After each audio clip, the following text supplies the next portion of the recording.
Welcome to Lede Family Live. I'm Jason Lede. I'll be the host for tonight's session. Many of you should probably know who I am at this point if you've joined on or been to the winery. Hope maybe we've met at some point in time, but anyway, I am the second generation vintner here and most recently now just moved into a new role as Director of Communications. So whole new list of responsibilities and duties, but you'll see me hopefully more in your town and here when you visit us at the winery, and then maybe more digitally as well. If you're not following us on social media, I'd always appreciate that. Instagram, Facebook, look us up. We're trying to do a lot more there as well. So that's who I am. We've got a great session for you guys planned tonight with two of our winemakers coming on. We've got Ryan Hodgins from Fell Wines, which will kick things off with a couple of great wines from the Savoy Vineyard. And then we have Travis Bullard, our winemaker here at Cliff Lede. And we'll talk about his background and give you guys a little bit more insight as to what's happening there. But before we dig into the wines, just a couple of quick things for everybody out there. If you are a member, you do have your digital newsletter available on the login page. So please check that out. You can use the QR code, which came on the little sheet that came in your shipment. That'll take you to all information on the wines. If you have more questions about the wines, you can always contact us, but there's tons of information there. We even have this excellent recipe from Chef Lynn, our executive chef up at the Poetry Inn. She's put together a couple of great recipes for the upcoming winter season, the holidays, things that pair with these wines beautifully. So please do check those out.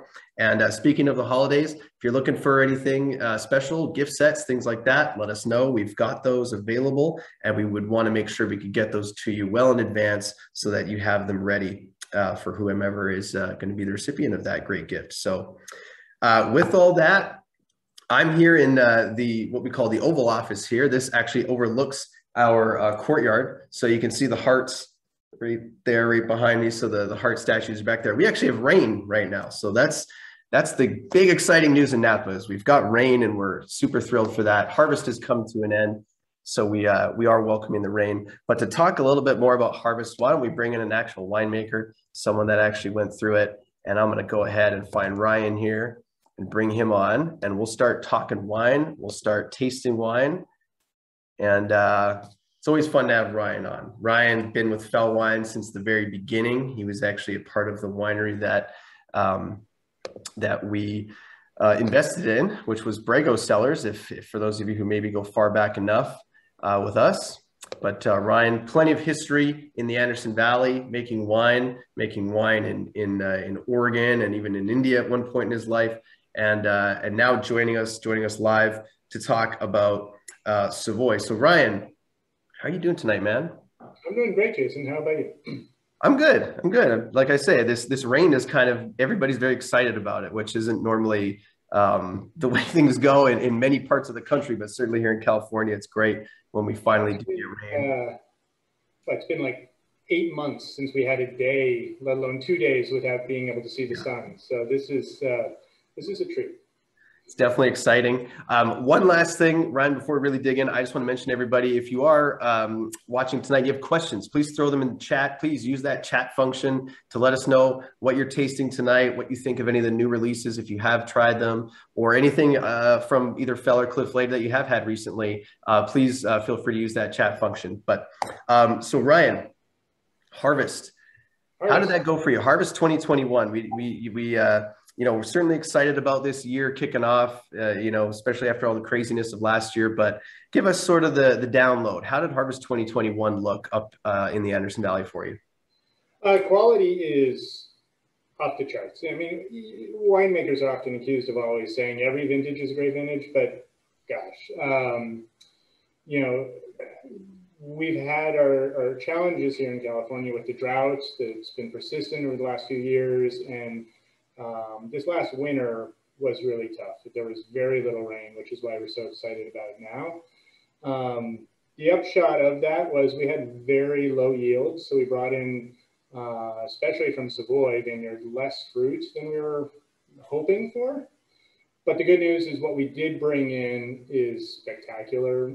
Tiny little berries with incredible flavor concentration, good skins, like the intensity of the Pinot Noir we have in our cellar All of our Pinot is now down in barrel and starting its aging process. And frequently in late October and early November, when you start to taste Pinot Noir in barrel, it's just so young, it doesn't come together and it doesn't taste that great.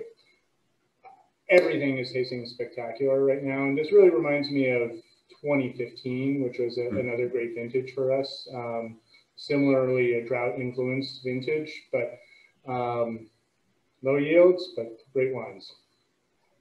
Awesome. Well, that's exciting. That's great to hear. I remember 2015 being a great vintage for Fell wines and one of my favorite vintages. 15 is my lucky number, so I like to. We're echoing that. One question I did have about going through with drought. I mean, what does that do to Pinot Noir and Chardonnay? Does that concentrate the flavors further? Do you just get less fruit, or like what is particular to those varieties? Yeah, a little bit of both.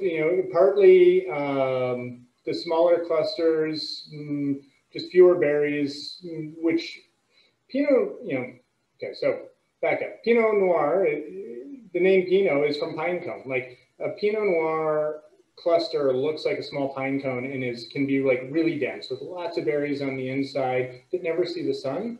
So when you have these drought years where there's poor sex, so fewer berries per cluster, and every berry gets to see the sunlight, you end up with more concentration of flavors in the skin.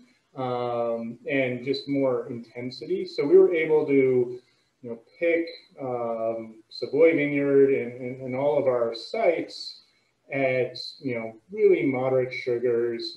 We're going to be making wines that are in the high, mid 13.5 to low 14% alcohol range, with intensity that you would associate with like super big Californian Pinot Noirs. So we kind of get the best of both worlds of intensity and some elegance. So there's lightness, it still has great acidity. Acids were off the chart this year with really good, fresh, bright wines that's doing a great job balancing that intensity and kind of denseness that we're getting from those tiny clusters and tiny berries. Excellent. Well, look forward to tasting those wines down the road. But for tonight, we will be tasting 2019s. And I love this tasting we're doing because it's all about the Savoy Vineyard, which is our state property up in the Anderson Valley. And we grow both Chardonnay and Pinot Noir on that vineyard. Don't grow any other varietals as far as I know. So doing a little, horizontal style tasting, 2 wines from the same vineyard from the same year, but obviously drastically different varietals. So starting with the Chardonnay, is obviously that's going to make the most sense.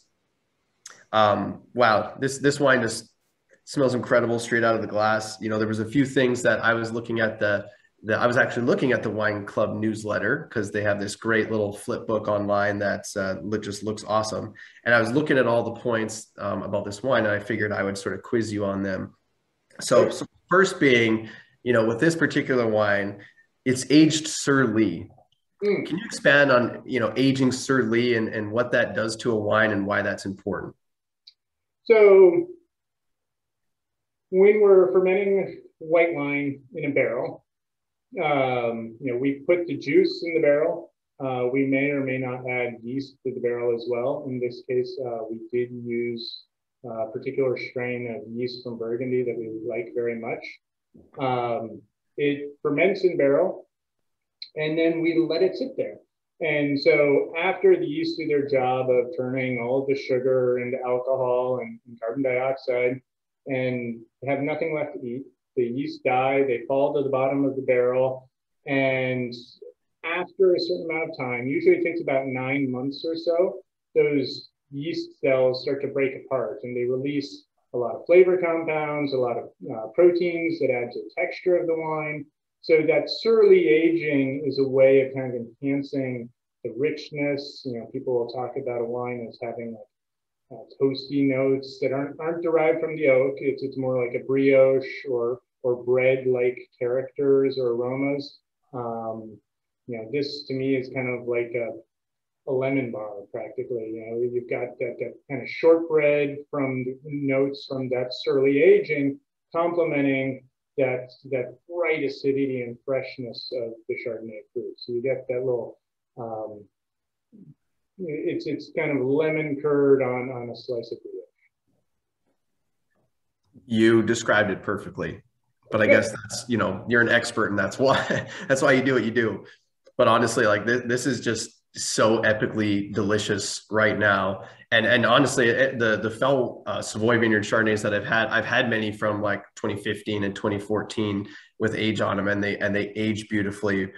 But as far as like from the release, this is exceptional. So, you know, I see that you do this in the puncheon style barrel. So is that like a double size, or is it close to, or is it more than a double size barrel? So it is, you know, a regular Burgundy barrel is 60 gallons. The puncheons we use are, you know, 500-liter puncheons. So that's 132 gallons. So it's a little more than 2 barrels.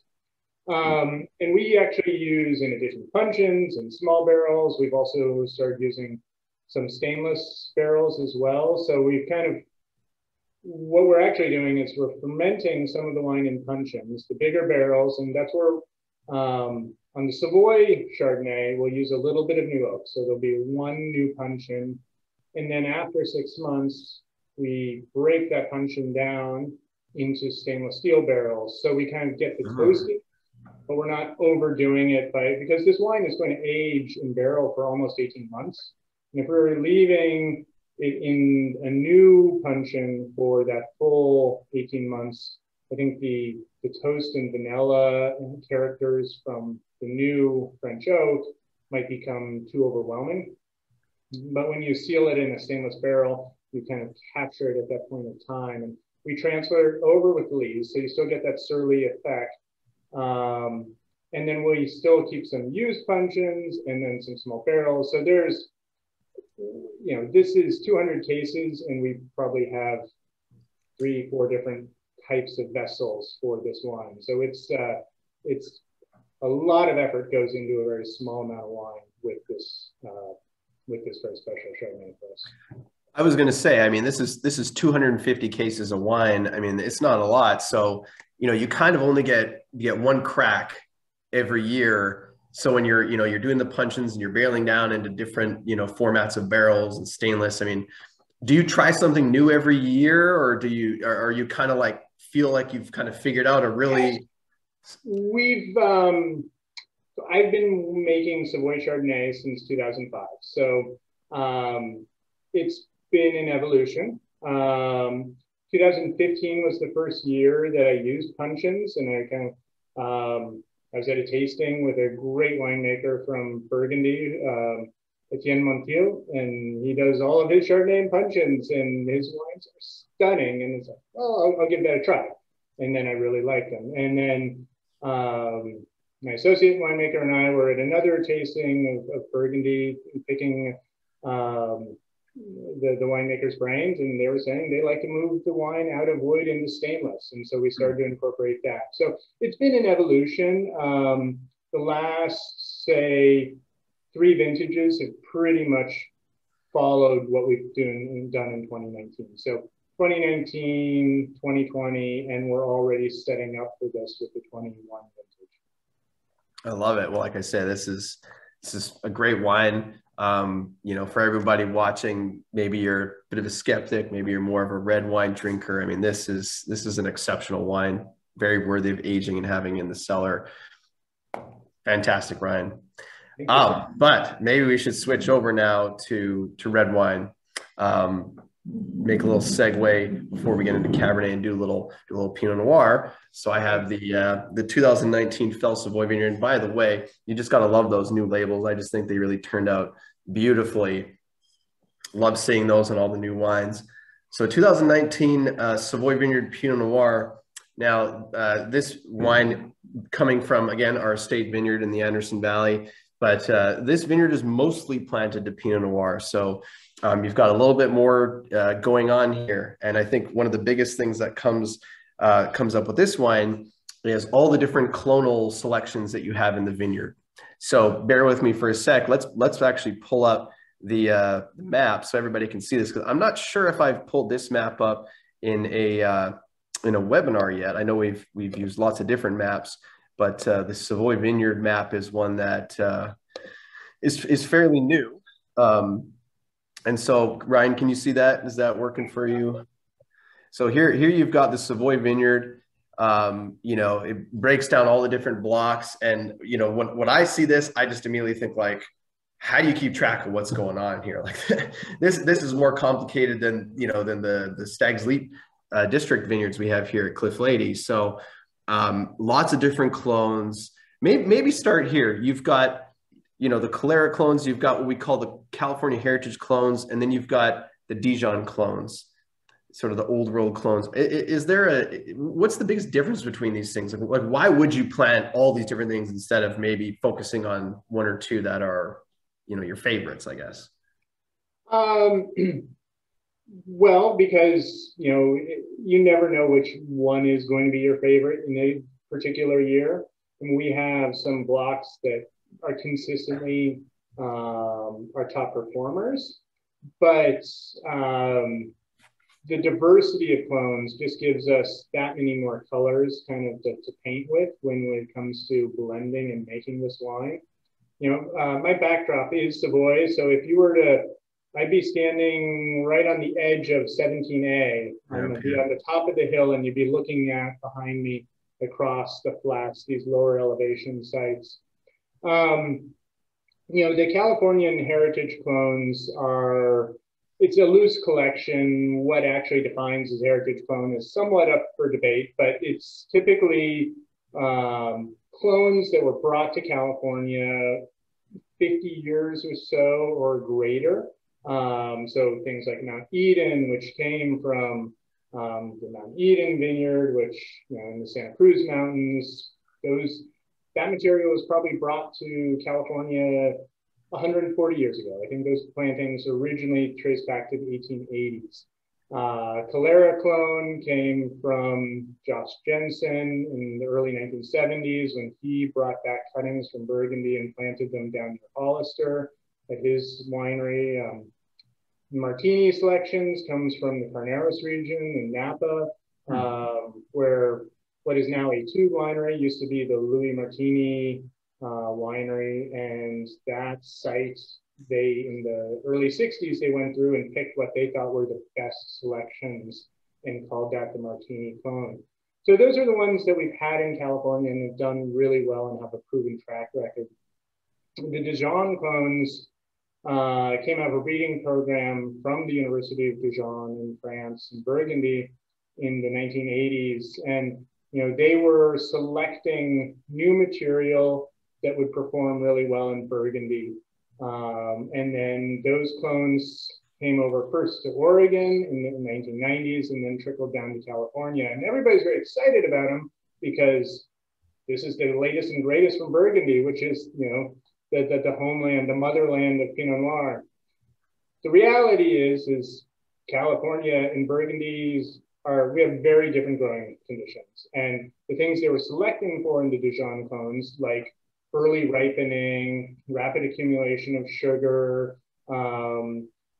disease tolerance to diseases that we don't even have here in California, are less important. And the Dejean clones were widely planted in the late 90s through, I'd say, the late aughts. There's about a 10-year run on them.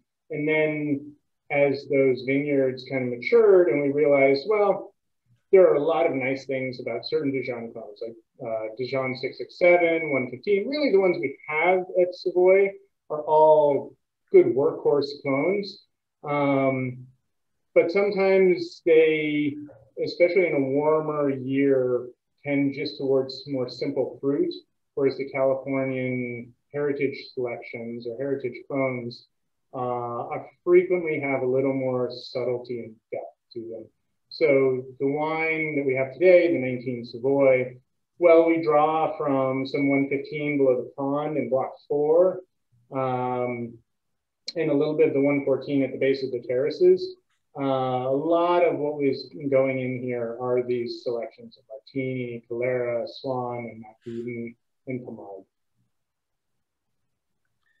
Excellent. Well, thanks for the explanation on all of that.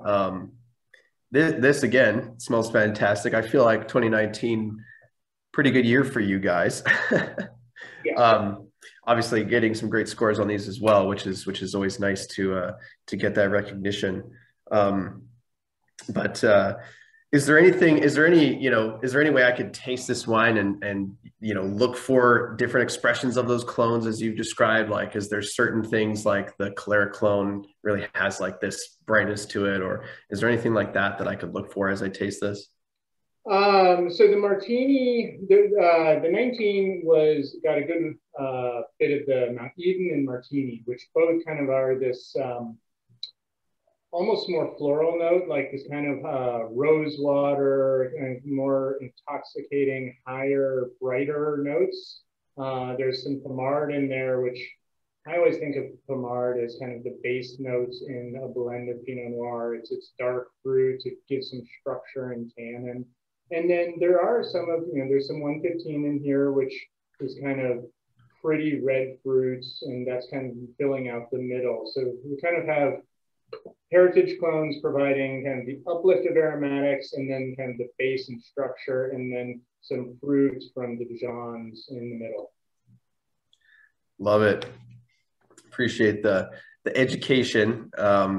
I think we did already discuss this in a past webinar, but we will be releasing the Heritage Clones version of the Savoy Vineyard Pinot Noir coming up, I believe, in the new year, shortly into the new year there. So that'll be exciting for everybody to taste. We tasted that last end of August when I brought the team out there, and everybody was just in love with that. So very cool. Obviously, like, we could talk for probably hours about all the clones and just how they're different. And I mean, ultimately I have to make my way out there to taste them with you, because I think that's probably the best way to learn about them. But I appreciate that, Ryan. This wine is fantastic. I just want to do another shout out to Chef Lynn up at Poetry Inn, who did a fig mushroom prosciutto holiday stuffing pairing with this wine. So if you need, any excuse to eat well and drink well, there it is. I mean, your holidays are set. Fig mushroom prosciutto holiday stuffing, and I mean that's going to be it. I'm just going to have a bowl of that. That's going to be my holiday right there, and a bottle of this. Fantastic, Ryan. So appreciate you coming on tonight. If anyone has questions for Ryan, he will stick around, and you can feel free to throw those in the chat, and we can address those when the time comes. But without taking any more of your time here, Ryan, I appreciate you, and I think we'll switch over. We'll get Travis on. We'll start talking Cliff Lede. Sounds good. Thanks, Jason. All right, cheers. Thanks, Ryan. Fantastic wines always coming out of Fell. All you guys over there doing a great job. So everybody, thanks for participating in our first little session there with Ryan. But now we're going to switch over to the Cliff Lede wines. We're going to bring Travis in. And so many of you that have done the webinars before are probably accustomed to having Chris come on and talk about the Cliff Lede wines. And don't worry, Chris is still here. He's actually our director of winemaking now. So he's recently been promoted to that role. So we're thrilled for him. We're also thrilled that Chris just had his first first child a couple weeks ago. So we figured we'd give him the night off and let him worry about changing diapers and having fun with his new baby. So, but if you flip through the newsletter, you will have seen that Travis was given a bit of an introduction. He's also been given a promotion. He is now the Cliff Lede Vineyards winemaker, while Chris is the director of winemaking. But to maybe further explain that a little better and how that works, I'm going to bring Travis in. And Travis is just one of the funnest guys we got here at the winery.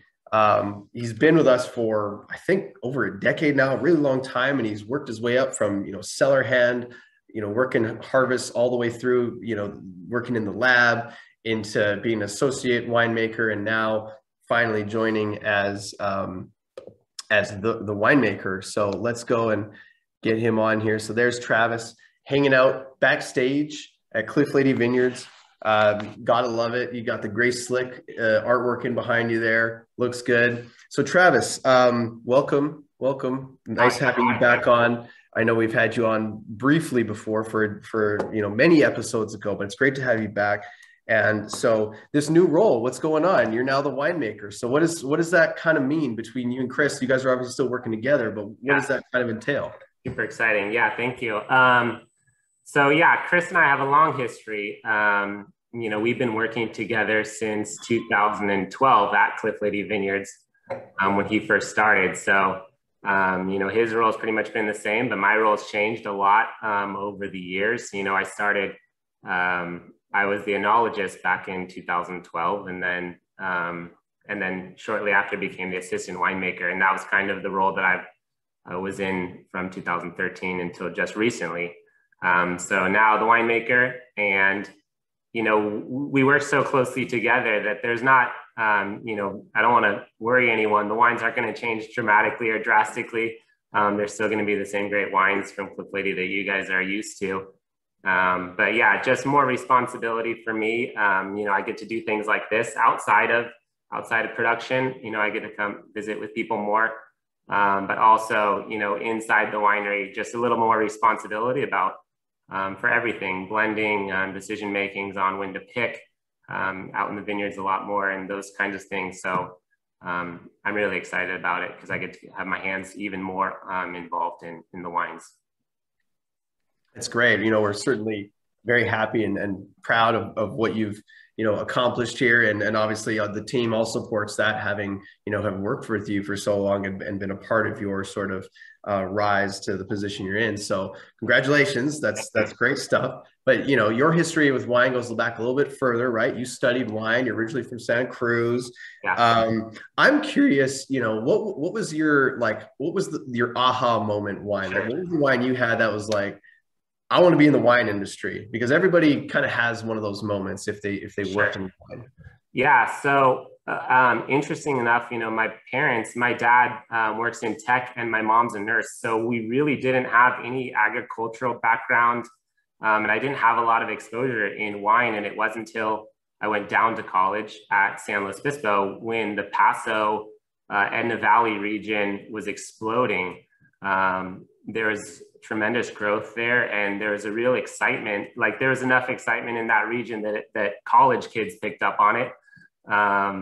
And so I started attending classes and getting involved in the industry and working at events. One of the kind of aha moment, I was helping out at Hospice du Rhone, which is a Rhone festival down that they were having in Paso Robles. And I just got to be around all of the people in the wine industry with both owners and winemakers, just helping out there. And it really was the people that pulled me in just as much as the wine into this industry. It was something where I thought, they're so welcoming, everyone's so friendly. It's very lifestyle oriented. Mm-hmm. And it was really attractive to me, especially at a young age, like being, welcomed with open arms into like an industry or kind of a movement down there as far as the wine scene goes. And so, mm-hmm. Yeah, as I kind of came into Cal Poly with wide eyes open, not really sure what I wanted to do. And I left Cal Poly, like wine was what I always wanted to do. So that's kind of how I got into it originally. And I studied, luckily enough, Cal Poly was just putting together their enology program. So at the time they were just building out a 4-year degree. So I actually majored in agricultural business and minored in wine and vit at Cal Poly. Yeah. Love it. And then now, you've been here for so long, you know our wines, our, the style of the appellations, the different vineyards we work with. And so that's why I'm very excited to have you here tonight, because I think we've got a really fun tasting lined up. We had a great little side-by-side sort of with Ryan in tasting both the Savoy Vineyard wines. But on the Cliff Lede side of things, we're going to shift over to 2 different appellations and really like 2 vineyards. There's not really a lot of, while it is an appellated wine, it's really, these are vineyard specific wines. So what I think would be fun, and what I'm going to do, and of course you're welcome to do it as well, is I'm going to pour both these wines right now and taste them side by side, and then maybe we'll kind of go through them. Sure. and compare and contrast, because what I think would be a nice little compelling way to tell this is we'll go back to the map, and of course we'll shift away from the Savoy Vineyard map here. But looking at the two regions we're going to experience tonight, we've got the Calistoga appellation, and we've got Howell Mountain appellation here in Napa Valley. Of course, we're down here in Stag's Leap District. That's where Lede Vineyards is. That's where we've got our 60-acre vineyard poetry. That's where that comes from. But then we work with several other appellations, little Tokelon and Oakville, of course, and then working our way up through St. Helena with Songbook, or at least those wines are in that area, right? Yeah. And then Calistoga and Howell Mountain, which when I looked at this map, I didn't realize like how close, like they almost touch at certain points, right? So you might be able to get a Calistoga wine from, you know, the east region and a Howell Mountain wine from the west region that are very similar. Whereas, you know, I think in the perspective of what we're going to taste tonight, it's almost the opposite, right? You've got our Calistoga estate vineyard that we own and operate and grow and farm down on more the western side of Calistoga. Exactly. You know, tucked up into the hills. And then where about the Howell Mountain vineyard that we work with within the appellation, where exactly kind of does that lie? It is the east of St. Helena, kind of on the north. Yeah, it's north, kind of in the St. Helena Calistoga split, and then going up the hill. So it's right around Penguin. So we're looking at, you know, two very different elevations, because the other thing about our Calistoga vineyard is it's basically valley floor. I'm not sure if it's, you know, 300 feet off sea level or whatever the sort of baseline is for Calistoga, versus the baseline for Howell Mountain is 1,400 feet, and that vineyard we work with maybe even higher. So I think this would be you know, a nice compelling story to tell. But start with the map and just give people an idea of where we are. You know, we're North Napa, and we're two different vineyards. And all right, I'm going to get these in the glass. So I think where I'll probably start is the Calistoga. So why don't you give us a little bit of your perspective on the Calistoga? Let's start there. What do you taste in this wine? What are sort of the main characteristics that you experience when you're tasting 2018 Calistoga? Perfect. Yeah. So, well, first off, 2018 was a fantastic vintage. And as you said on that introduction, so a Calistoga Vineyard is our estate vineyard. We purchased it in 2013. So we're farming this in-house, which is kind of special to us. And yeah, this is on the west side of the Calistoga appellation. We're kind of tucked in against the foothills of Diamond Mountain. So we're right there on 29, to anyone who's familiar with the area. But Calistoga is in, you know, in that picture, that map that you showed, Calistoga is in kind of the north west tip of the Napa Valley. So it's all the way up there. You know, the valley really narrows in at that point. So it gets a lot warmer during the day, but it has colder nights.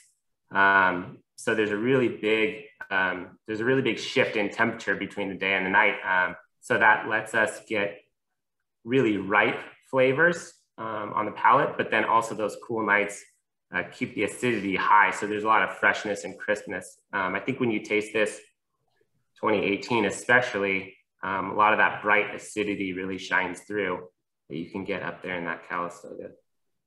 Definitely get like some, like there's an earthiness here.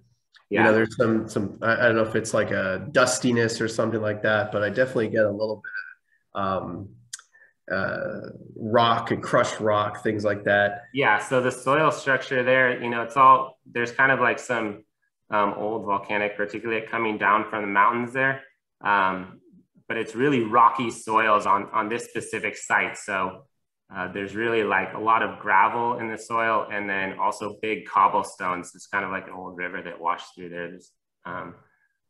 So yeah, there's a lot of that kind of like crushed rock on the nose, and a lot of fruit on the palate. When you taste it, you can get, you know, a lot of blue fruits and red currants. There's on this particular one, you know, we have about 85% new French oak. So I think when you smell that now, you're getting a lot of those barrel spice, a lot of nice, like spicy, savory notes, licorice and cocoa.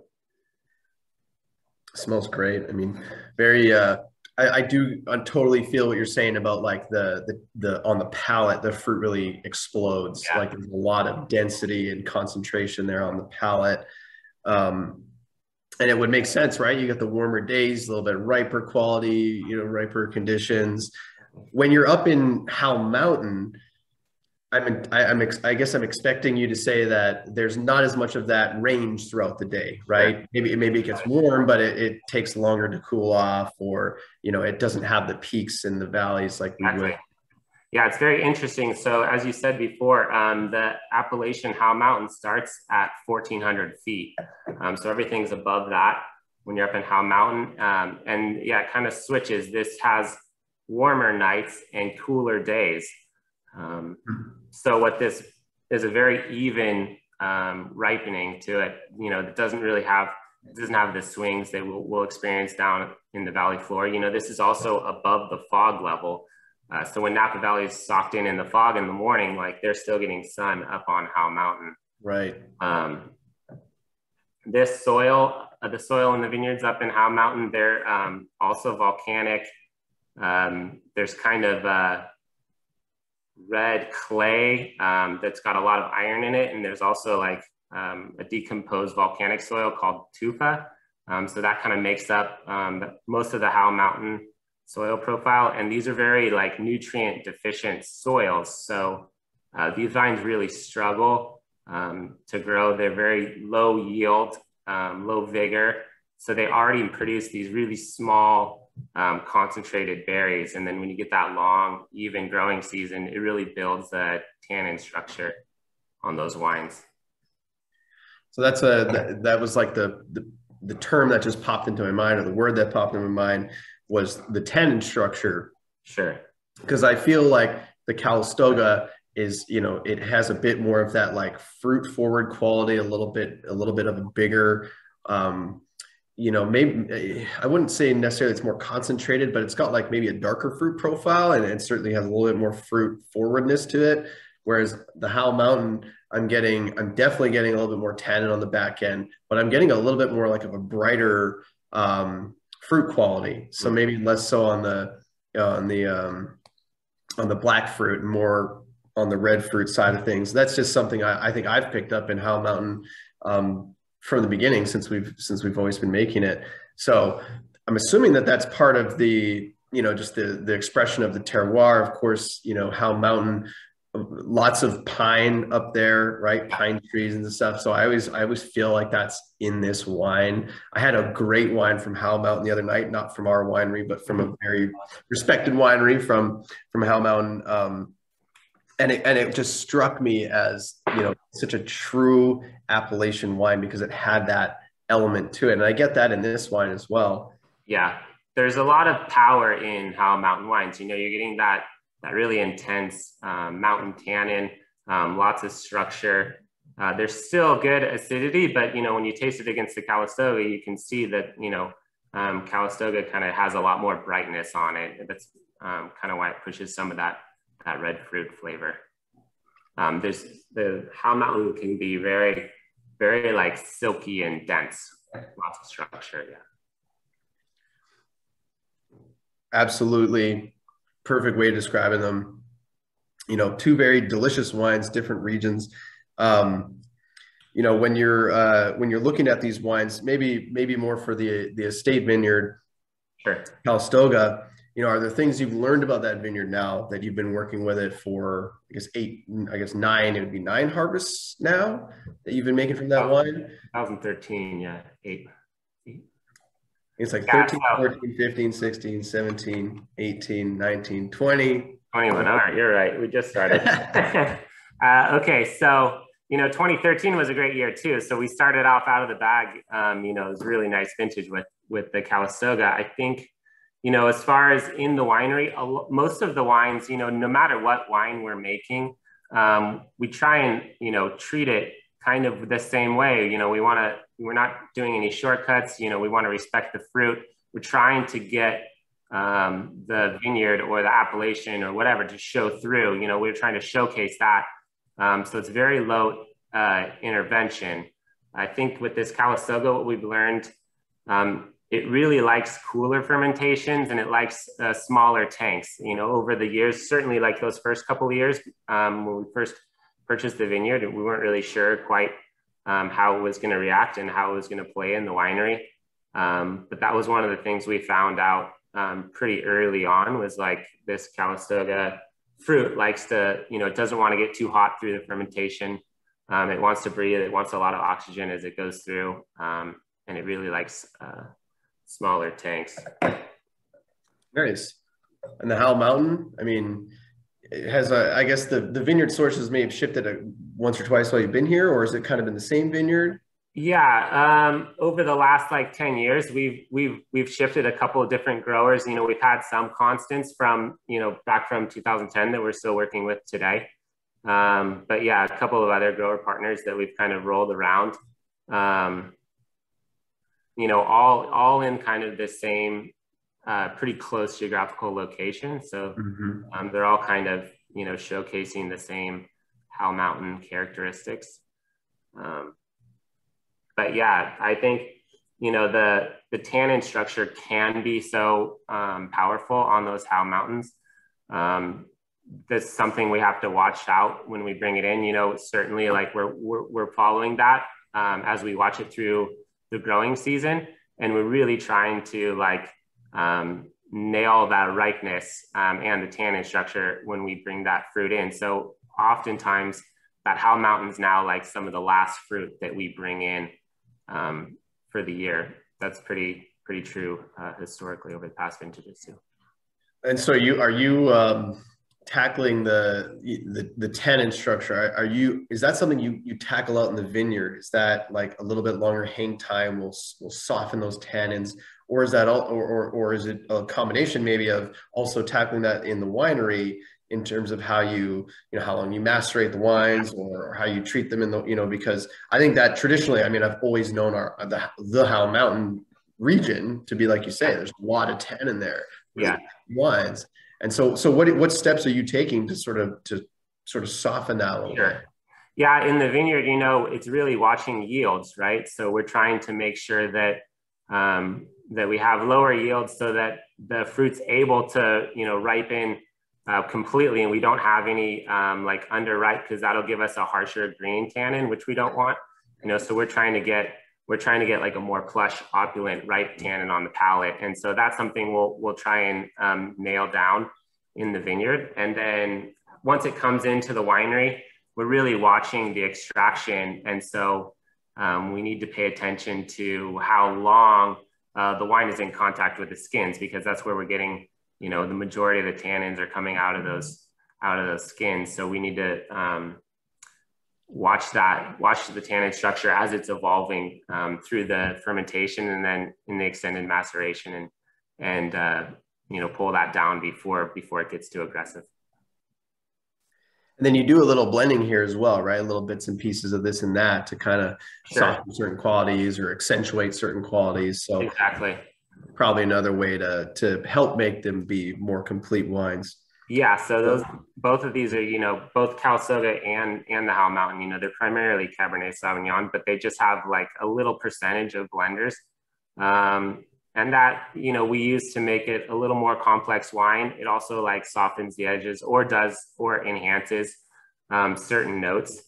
So yeah, if we're putting Merlot in, you know, that's going to give us a little bit more brightness and maybe red fruit and soften the wine a little bit.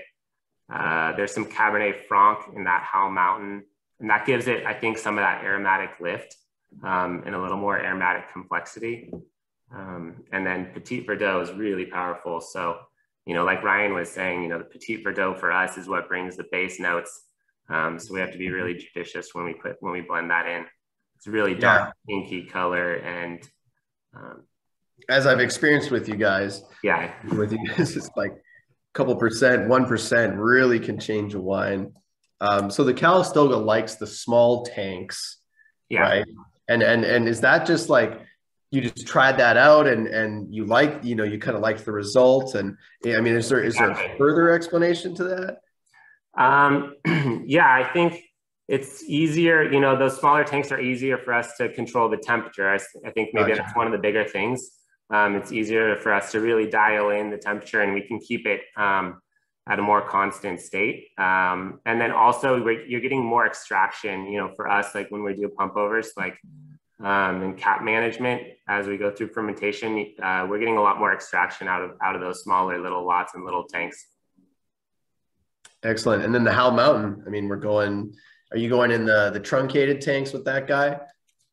We do both. So both like 5-ton truncateds, and then we've got straight walled 10-ton fermenters. So the Howell Mountains, a couple lots go into both of those. Yeah. Awesome. So Travis, what are you eating with these wines? We've got a food pairing from Chef Lynn, chicken parmesan with the Calistoga. But if you were, you're welcome, of course. Yeah. Since you're literally only. So I don't want to step on her toes, but I will. No, you should. So for everybody watching, Travis is literally like 20 feet away from me right now in backstage. So we're nearby, which means that your wine of the night, your favorite wine, you get to take home with you. I get to take it home. All right. There's a lot of wine here. So we've got a beautiful chicken parmesan pairing with the Calistoga. But what would you make?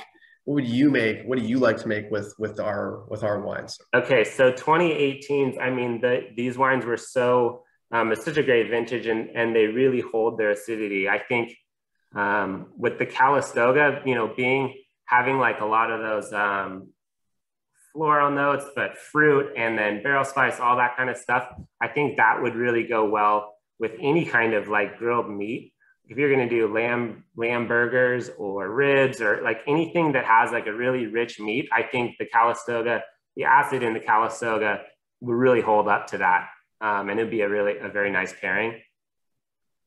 I can see that with that fruit profile too, with any kind of something with like some barbecue sauce on it, like that fruit profile, that's just going to jump through and match any of those, like you say, ribs. So little ribs would be nice. Yeah. The Howell Mountain is like, there's a really like purity of fruit there, but also like all the polish and the tannin structure. I think that could probably do like a braised meat or like a pot roast, something like that. Not quite as fatty of the meat to match with the acid, but just kind of, I don't know, a little more like sultry kind of thing. Mm-hmm. So to this day, outside of these wines, what has been your favorite, Cliff Lede Vineyards wine and food pairing that you've ever either had at a restaurant or had at home? See, now I'm putting you on the spot. So now you gotta think. Okay. I've done the Sauvignon Blanc with oysters, and I love it. Right. It pairs really well. It pairs really well with oysters. So that's always super fun. But yeah, I mean, anytime you're out and you can have poetry at a restaurant, poetry and like a steak au poivre or something like that. That's pretty awesome. I love that.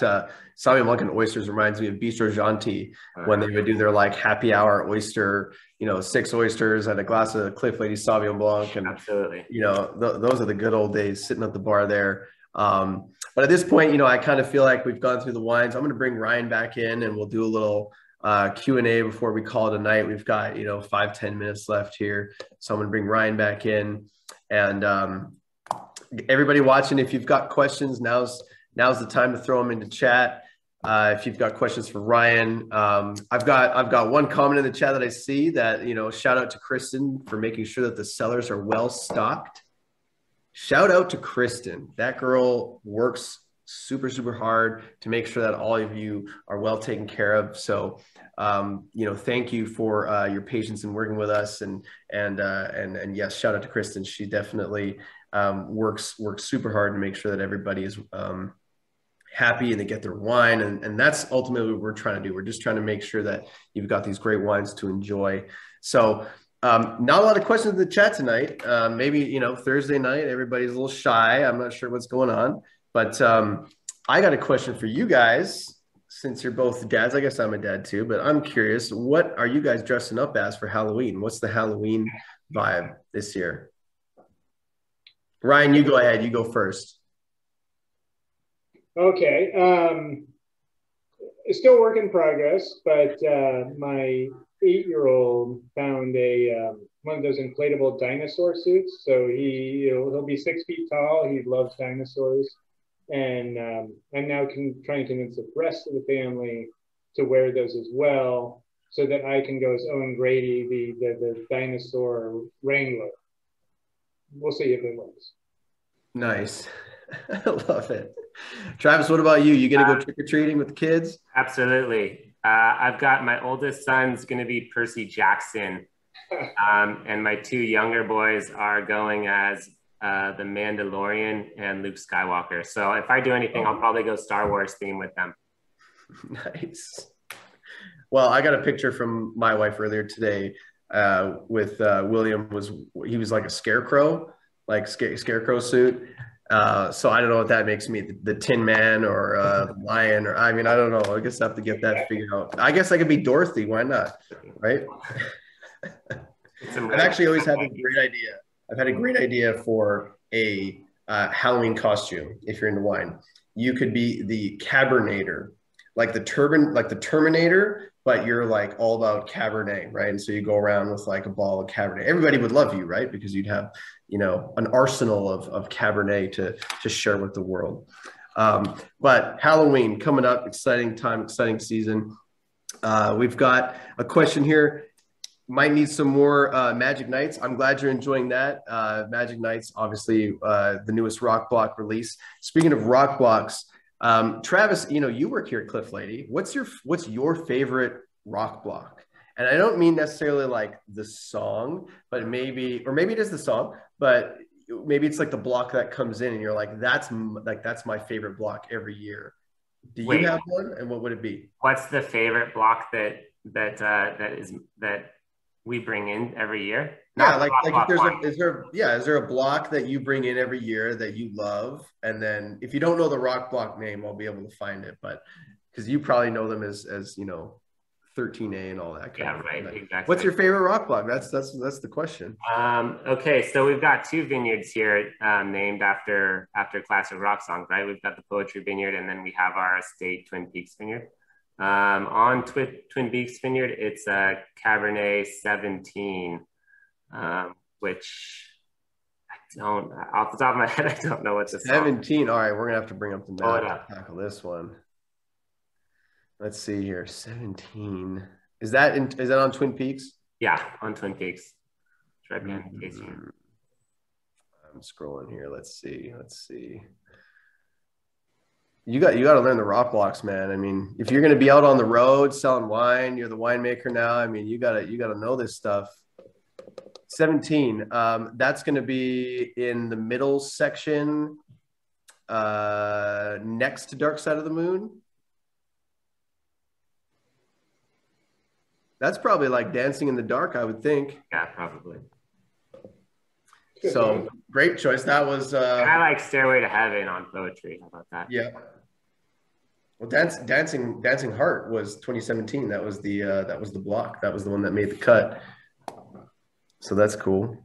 Ryan, when are you ever gonna name the blocks at Savoy Vineyard after songs, or maybe you have a secret? Like that's about my pay grade. Those decisions come from the top. So if somebody wants to name those blocks, I'll have a list of songs that I would suggest. But thus far we're stuck with the alphanumeric system. So if you had one choice, one song that you could make your stake on the vineyard, what's that going to be? Oh man.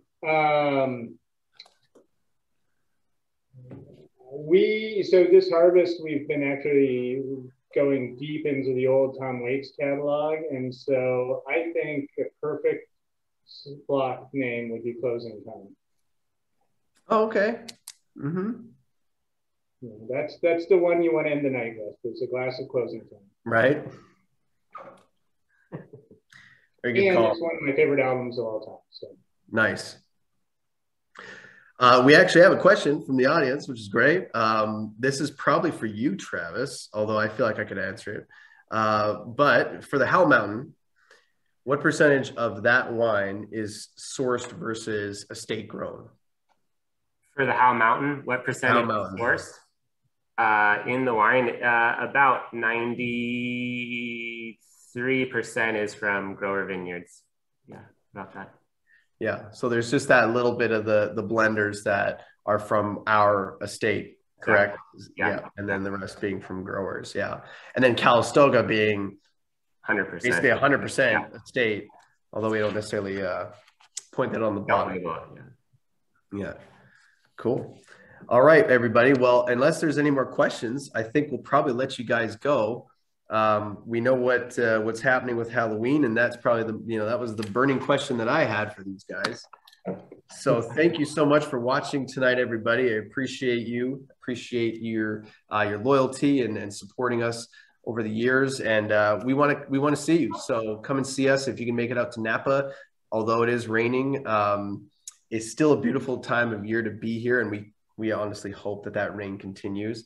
But it's a great time of year to be here and a great time to enjoy these beautiful red wines that we've got. Even that Savoy Chardonnay, there's enough oomph there. That's certainly a great fall wine. So everybody, appreciate you. We will likely see you at our next webinar, which will probably be for the December Wine Club shipment. And so we will, we'll touch base at that time. So thank you all. If you need anything at all, please send us an email. Call us, let us know what we can do for you. We'd love to get some of those gift sets out to you if you need last minute gift ideas. It's not even last minute at this point. Just get it done, get it over with. It's easy, right? But appreciate you guys. And cheers to Ryan and Travis for joining us tonight and making sure that this session wasn't just me, rambling on about nothing. Brought a lot of education and a lot of great stuff around the wine. So appreciate you guys and thanks a lot. Have a great night and we'll see you next time. Cheers. Cheers. Thank you.